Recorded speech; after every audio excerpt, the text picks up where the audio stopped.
All right, this week I wanted to talk about Form 20 or Form 1, our listing input sheet. And there's just a lot that goes into this listing input sheet. And I just want to make sure that we all know what boxes mean what and the proper way to actually fill it out. So today we'll be talking about, first of all, where to find the sheet, how to fill it out, what is required to put on the sheet, and what are the rules for the Northwest MLS when it comes to listing.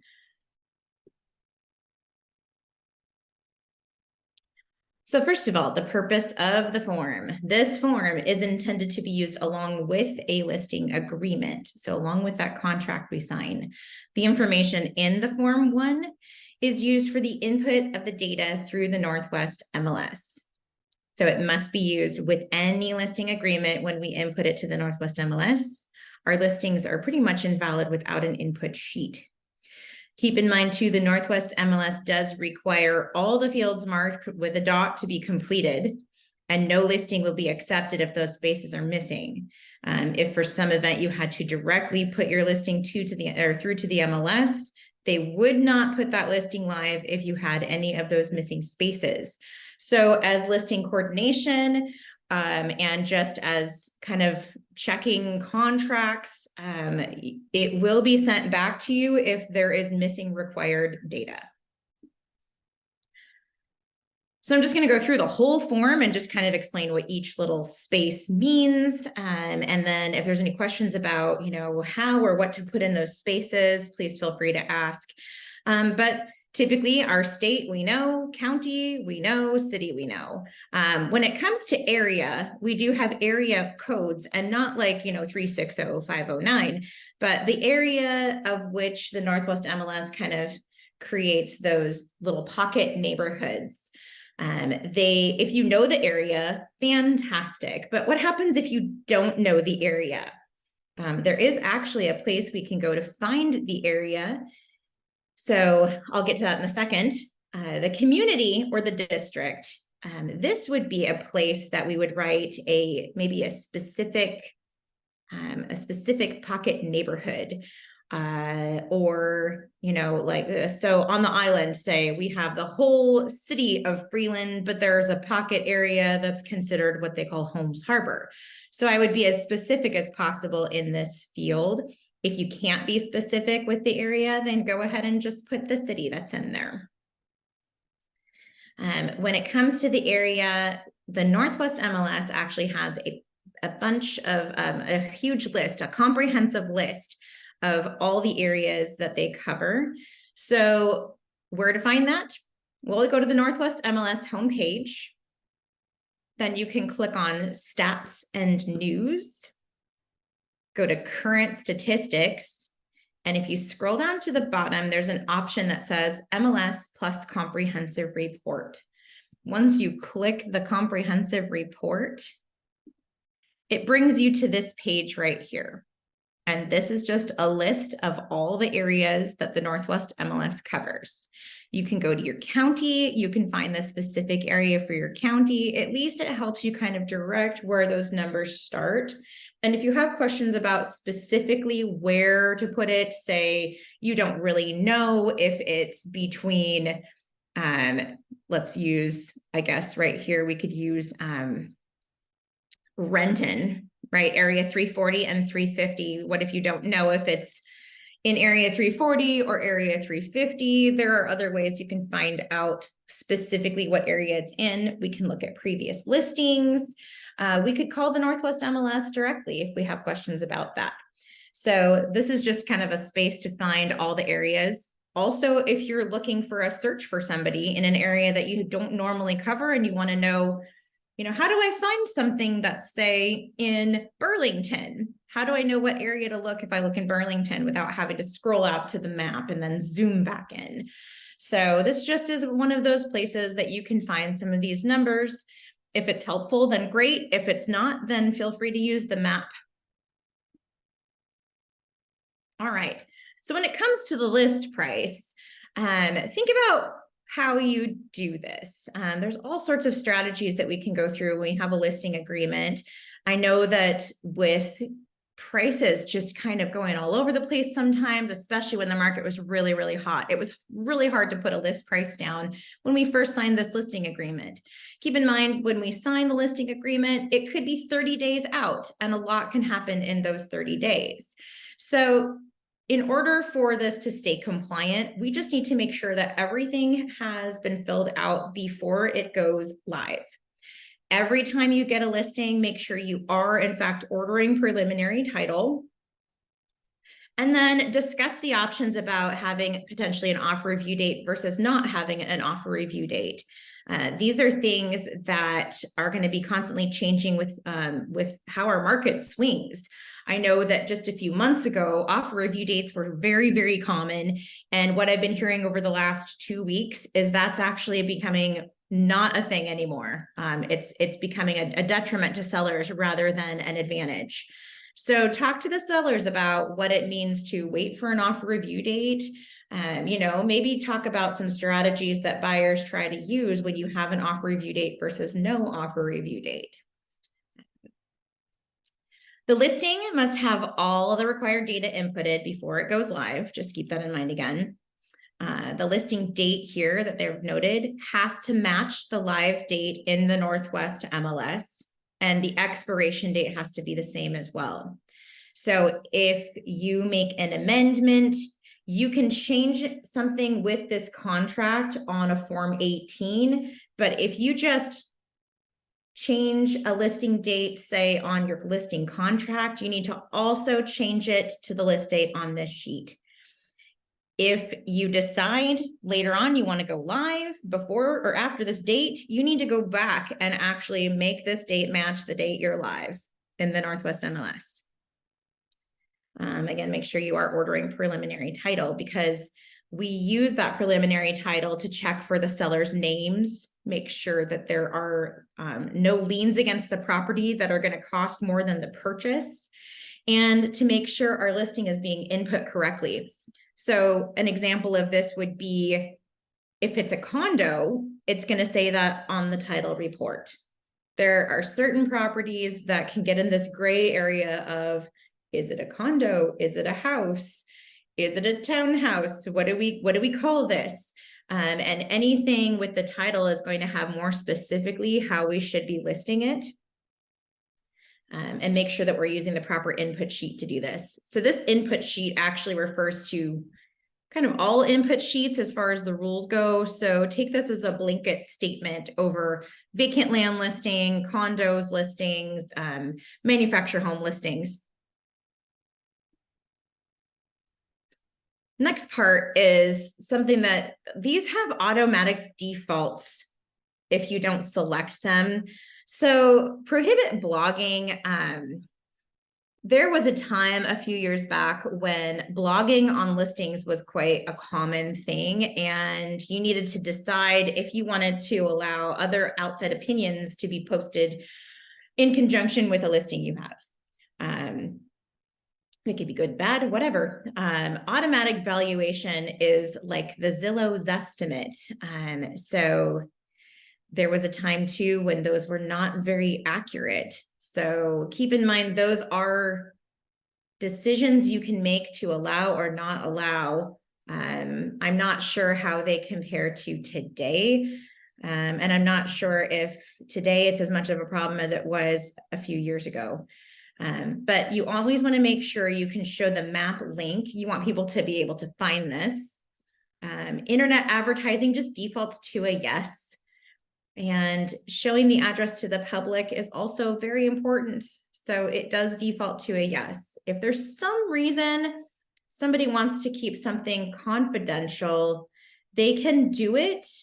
They need to have the proper form in the 7 series that has the disclosure or the disclaimer that if they are keeping information from the public, it is kind of a detriment to their ability to get it out there and sell. Your buyer broker compensation goes in the buyer broker compensation section, and we do our compensation in percentages. The tail provision is something that, first of all, it needs to match your listing agreement. But this is the time past the, I'm sorry, not past the list date. I miswrote that there. This is the time past the expiration of this agreement that if another buyer comes to the table, you would be awarded the commission. Okay. The catch with this is we don't pay double commission, right? We don't pay double compensation. A seller is not going to be obligated to pay you compensation after somebody found this because of you, and another agent also the compensation because they brought the buyer. So the way the tail provision works, and the only way to really succeed in getting your compensation through that, is by the difference in that number of compensation between what you would have got and what the new person agent gets. Okay, so if you say, I'm going to do this for 3%, they end up not following through with this contract for one reason or another, having another agent help them out for, say, 2%, well, they would still be on the hook for that 1 extra percent to you. They wouldn't be on the hook for anything more than that.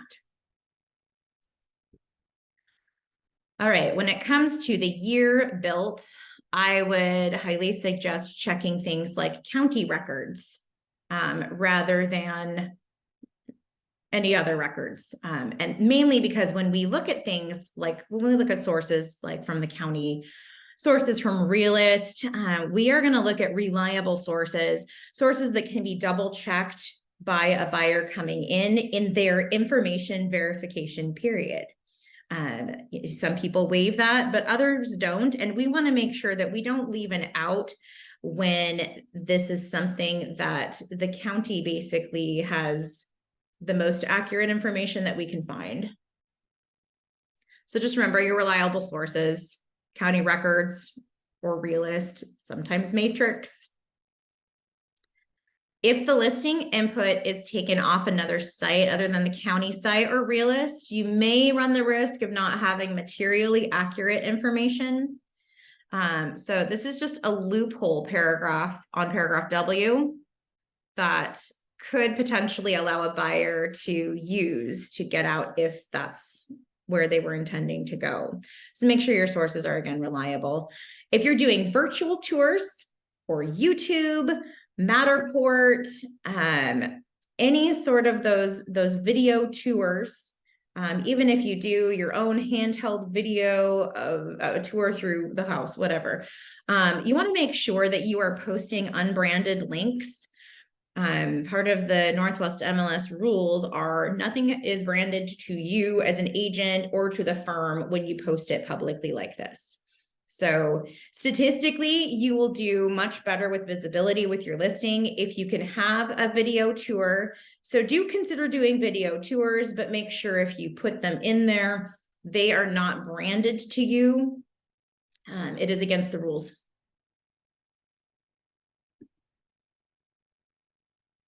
All right, so your lag number, we know our lag numbers. Everybody has a lag number. The broker's name is you. If you have a co-listing agent, this is the perfect place to put that agent. If you co-list with another office, we are going to need a complete copy of the listing paperwork for our file in our office.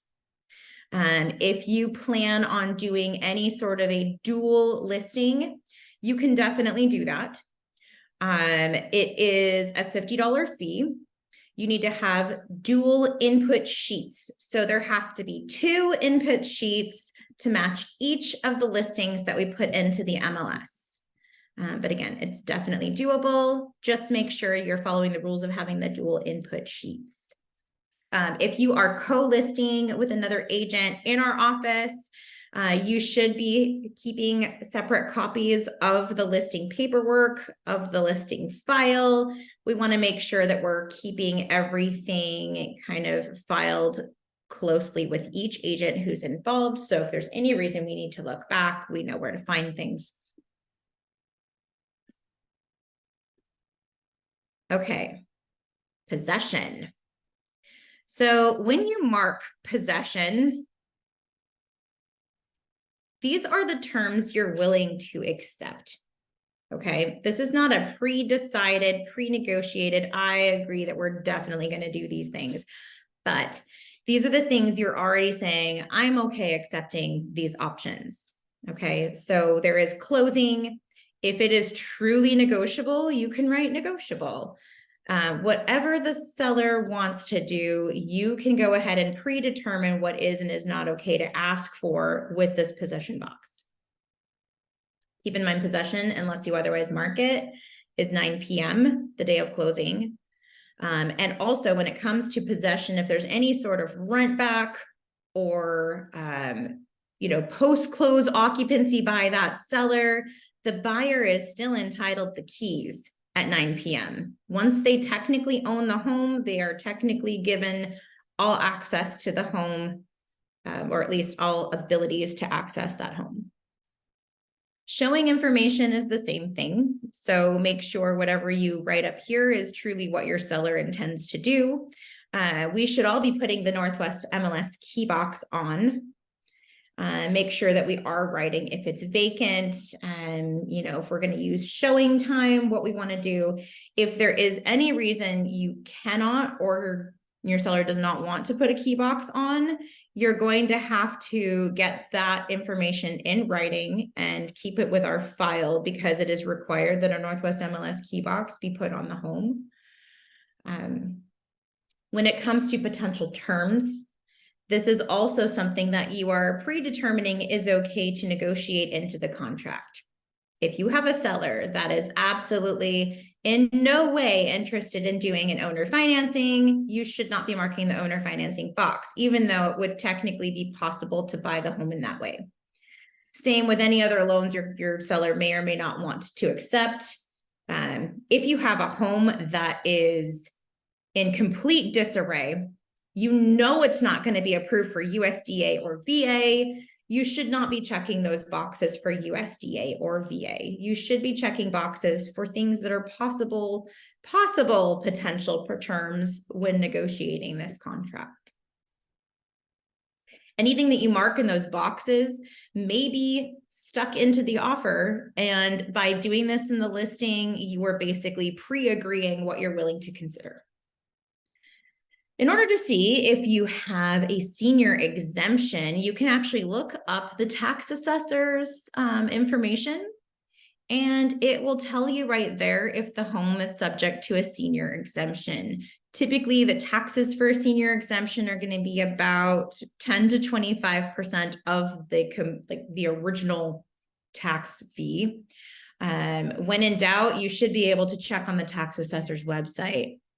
Make sure that you're always doing the current tax year and go ahead and just round up on the change when it comes to the annual taxes. But make sure you are in fact adding the annual tax number and not just the 6 month. When it comes to Form 17, we all know that very few people are truly exempt from the Form 17. So if you have questions about that, we can refer back to either the Form 17 video, or just keep in mind that sellers who are living beings are subject to the Seller's Disclosure Act, so they are required to fill out the Form 17. Exemptions of this would be an estate, a non-living seller.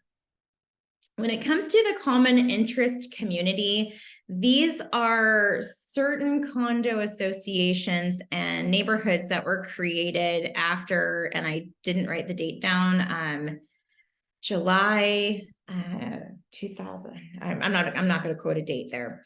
There is a very specific set of rules that are required to be considered a common interest community, including a public offering statement. If you have questions about that, I believe it's also going to be in the title report. So that's where I would look first. But if you have questions about the definition of a common interest community, I would definitely recommend looking up Annie's video on common interest communities and checking into the RCW of what it truly means to be in that kind of community. I haven't really seen a lot of them personally. A homeowners association doesn't necessarily mean that you are in in a true, what I would say, a true and governing board of HOA. So HOA dues can come in other forms. You know, there are communities that charge HOA dues that cover only water. There are other HOAs that cost, I think one of the HOAs I did was about $100 a year. And that $100 just covered some general maintenance in the beach. So if there's any sort of fee associated with this listing that is taken as an HOA due, make sure you check the box for yes. And anytime you check the box for yes, it is truly helpful if you do have more information as far as who they pay, what it's for. Again, these things are readily available in the title report. None of this should be a surprise to a buyer or a seller. Okay, when it comes to schools, know your district. Okay, at the very, very least, know the school district your home is in. As far as the sub schools of the district, I like to let my buyer decide because there are private schools, public schools, charter schools, homeschool organizations. So because there are so many, I tend to leave those spaces blank. But definitely know your district. In fact, in some districts, that's a selling point. So make sure we know our districts. I believe there is a district map online if you're curious about which homes are in which school district. Owner names are required. If your owner wants to be anonymous, then you need to at the very least write undisclosed and make sure that you're filling out the proper form in the 7 series for being undisclosed. The occupant type is also required, so make sure you're writing that down as well. Now, the phone to show, that doesn't necessarily have to be the owner's phone number. A lot of times, in fact, every time I write my number because I want to be the one people contact when it comes to show. Make sure you do have a number, or if it's vacant, you have to at least put in the digits and give some sort of direction on how they're going to show this. Is it going to be showing time? You know, I don't like to ever leave that number blank. We are no longer required to put an owner's phone number. So that box was actually taken off. You don't have to write all zeros anymore to keep your seller's phone number safe. We are, though, still required to write the owner's city and state. And when it comes to occupant name, I've been doing this wrong my entire real estate life, but it is technically last name, comma, first name. Bank and REO owned. So you will see in the title report the liens that are on this. Unfortunately, if you accidentally mark yes for auction, it is very quick to go up on Zillow, and your client may call you asking why their home is up for auction on Zillow. Third-party approval would be in the case of maybe a short sale, or maybe there is some sort of lien holder involved who needs to have approval to make the sale happen. Again, these are not common things. We typically don't work with truly distressed properties. So just keep these in mind though, because we do have access to the title report that shows us what liens are on the property. So we can make sure that we aren't in any of these gray areas. Let's see. Also, scheduling through showing time can be easy with your number in there. And I kind of touched on the other ones already, I guess. All right. With the features of the home, list as you know. Jurisdiction is something that can typically be easily found out with the tax assessor. Some people are jurisdiction of a city, others are not, so they would be seen as county. Leased land is really the only thing that's truly required in this area right here. So make sure you're not skipping over this section on leased land.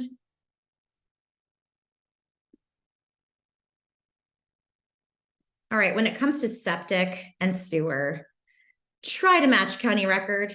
If you have a septic, it won't let you move forward if you don't match the county record. The county only approves so many bedrooms for a septic system. And if they don't match, it's going to highlight this as a mistake. As far as sewer being connected, still try to match what the county record says. Because again, when we put this into the Northwest MLS, we are putting out all this information, and we're also giving that buyer a chance to come through and check it all.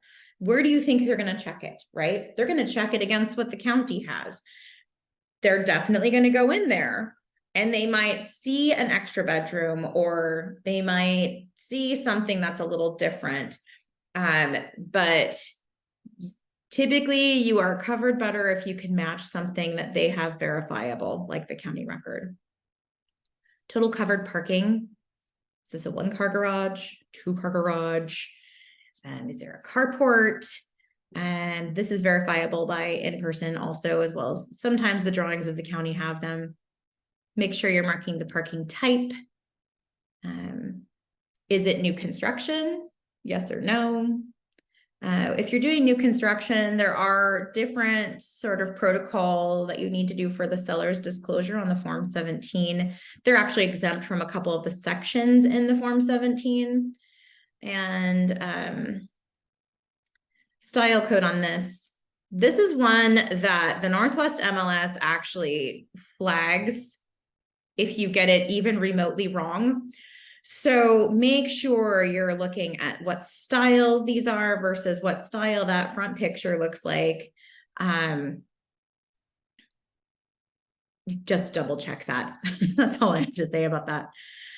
Exterior, make sure you're writing the exterior products. Make sure that you are making note on the roof type. If the home is ADA accessible, you are actually required to fill out a form, a 6B, with all the accessibility features. They have to meet the ADA requirements for the home to be able to be advertised as ADA.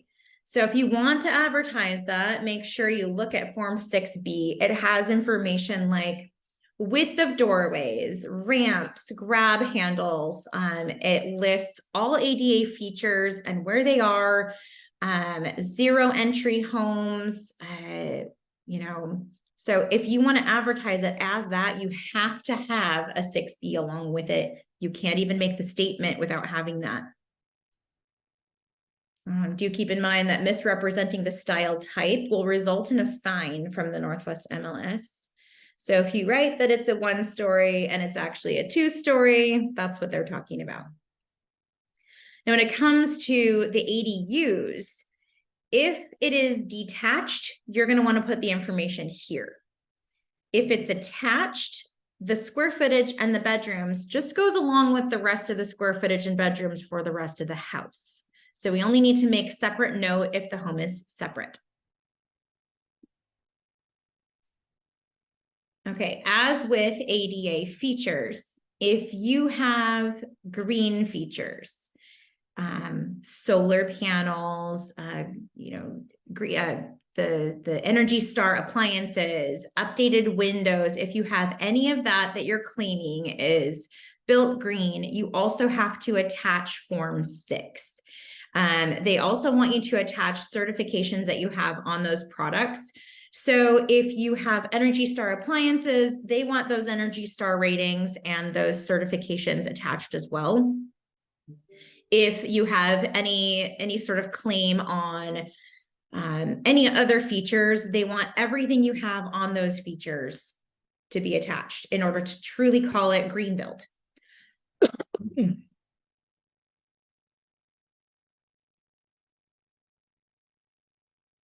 Okay, these required boxes don't always apply to every house. And I get that. And it's really frustrating when you have to check these boxes, but it doesn't have an air conditioner or any sort of cooling mechanism.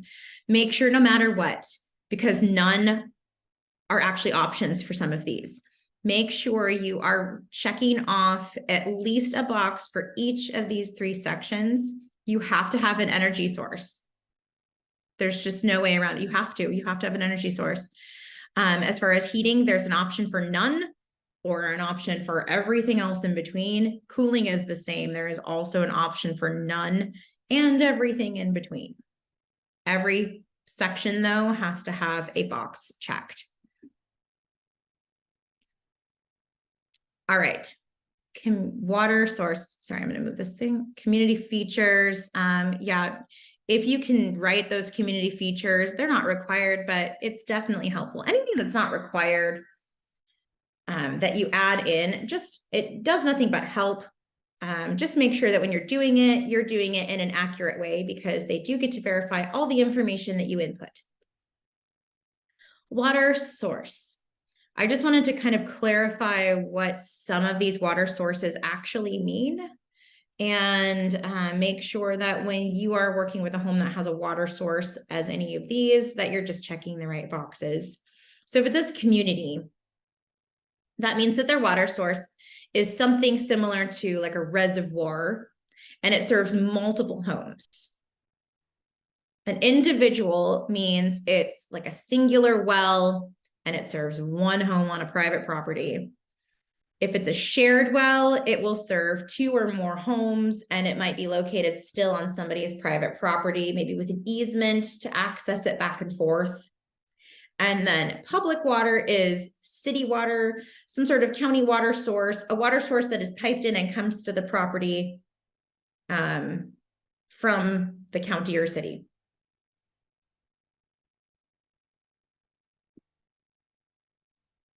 All right, also another required field that we need to fill in is the placement of the rooms and the number of bedrooms. This one, I don't know why. For some reason, always include the primary bedroom. You should be excluding the primary bedroom when it comes to the bedroom locations. But if you have any of these rooms listed, make sure you are filling those out. Numbers of bathrooms. They've added the numbers of bathtubs and numbers of showers. Your marketing remarks can pretty much be, however you want to market this home, but they have to be true, and you can't violate fair housing because of them. So keep in mind when you're writing your marketing remarks, all the words you cannot say, and don't paint a beautiful picture of a house that is falling apart. Agent-only remarks are for things like the title number, remarks to specific brokers, maybe specific showing instructions. The one required box for getting this into the Northwest MLS is going to be the driving directions. Now, this is one part that you can't just write CGPS or accurate per GPS. It has to be real driving directions, actual directions. If you put CGPS, that is a potential violation and a penalty fee, and I believe it's $50. All right, so knowing the rules of the MLS. You may cancel and relist as a new listing only if there's been a 5% or more price decrease. No insignificant price changes can happen just for attention. You will be fined for that. So the form should be complete before it is signed by the seller. Complete the input sheet as much as possible before the seller signs it. Number 4, a Northwest MLS printout of the info should be kept on file. So once the listing is input and goes live, we should be keeping a file copy of that input sheet to verify that what we're saying on the input sheet is what the seller had intended us to say. There is zero, no, never promotion of your listing before it goes live. Big fines are at stake. This is saying things like, I have a house on 123 Main Street that's coming on the market. It's got this many bedrooms, this many bathrooms. I'm going to list it for this price. That's a full disclosure of everything that you're going to say. We can be more vague about this, and we can say, I have something coming up in Mukilteo. It's going to be great. We cannot say addresses. We can't say anything specific because we're not going to be promoting it. Number 6, unlisted sales will need to be submitted within 2 days after the sale closes for records. So you're going to want to use the form 1ULS, which stands for unlisted. And that is an input sheet for off-market sales. So we can kind of keep track of that data through the Northwest MLS. And so you get credit for selling that. You may not publish any unenforceable listings. So you can't publish something that says the seller's home has to go under contract before the seller will move forward. It has to be fully complete, enforceable listings. Number 8, no personal marketing of any kind is allowed in your listing photos or the listing remarks. So keep your face out of it, keep your signs out of it. Nothing branded to you in the background. I mean, nothing. So we don't watermark them. Nothing branded to you. Number 9, the first photo must be taken of the outside of the home or of the view of the home. There is an exception to that rule, I think, if you're in a condominium, but I didn't actually write down the full exception to that rule. Number 10, you cannot add any text over images, and you cannot collage pictures in the Northwest MLS. 11, no people in your photos. Number 12, listings belong to the firm. Keep that in mind. Not necessarily the agent signing the listing agreement. So I wrote this down because big changes that happen, there are changes that do require a designated broker's signature or approval to do this. And although you have a limited capacity to be working with this listing and negotiate some of those terms, the listing does in fact belong to the firm. So keep a designated broker involved if there is anything that might be, unusual about your listing. Number 13, no solicitations on another broker's client for their listing. You cannot reach out to somebody who hasn't had their house sell yet, that's currently live, and ask them to use you instead. Number 14, listing must have an expiration date. That's the way we make it enforceable. 15, you may only publish in one area. I have seen one exception, and that's within, if the house is within 1 mile from an area border, but you are typically in one area of the Northwest MLS. The legal description must also be attached. Technically, you don't even have a complete listing agreement without the legal description, and you get that from ordering preliminary title. Listings must be reported within 2 days to the Northwest MLS of any status changes. You cannot go pending and wait a week before we change the status to pending. It has to be done within 2 days. Typically, I don't want to see anything over 1 day. It would be great if we could just get them all the same day. And number 18, all sellers' requests must be done in writing. So if they request that we don't show it, there's a form that we fill out and have them sign. If they request there's no lockbox, that must be in writing. You can cross it off the listing agreement, have them initial. But every request the seller makes has to be in writing. We need a paper trail of what we change on their behalf.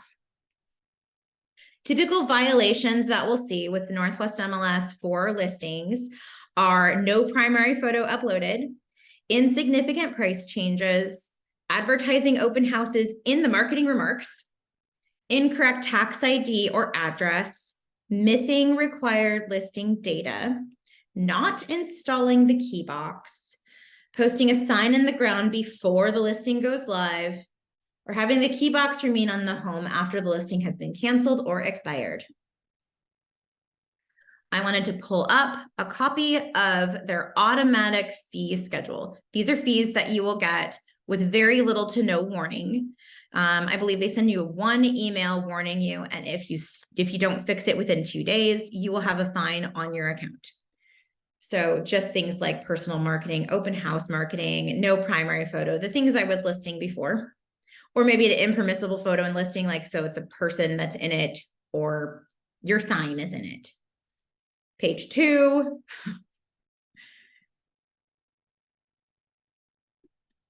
And page 3. There are 3 pages of this. All of this is actually located on the Northwest MLS homepage. Just wanted to note right here, a cancel and relist of the property without a greater than 5% reduction in the purchase or in the price, or in one way or another, is a $250 fine.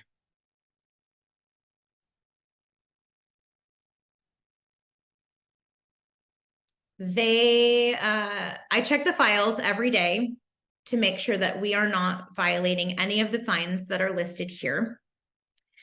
I try to communicate with all brokers immediately when I check those files to make sure that whatever is missing can be fixed. So if you have any questions about anything that I've called out, please feel free to reach out to me with questions. And just to close this out, the Northwest MLS posts violations every month and how much the fine was for the violation. So I just wanted to pull up a couple here. Promotion of a listing when it's not covered, fined with $2,000, $1,000 suspended. Using the Northwest MLS data improperly, $2,000, $1,000 suspended. Improper use of your electronic key, and advertising another member's listing without permission, $4,000 fine, and the designated broker is required to attend a Northwest MLS rules and regulations class. Solicitation of listing and improper contact from the Northwest MLS to say like a seller, $3,000 fine, and the designated broker and the brokers involved are required to attend a rules and regulations class. These are serious fines, and I am here to keep you out of this list. If you want to look up any of this on your own or have any questions about the rules and regulations, Northwest MLS does do a $15 clock hour credit class on this, and it's on their homepage. So if you need a more in-depth refresher on the rules or compliance, or you just want to see what it's, what it's all about, feel free to register for this class.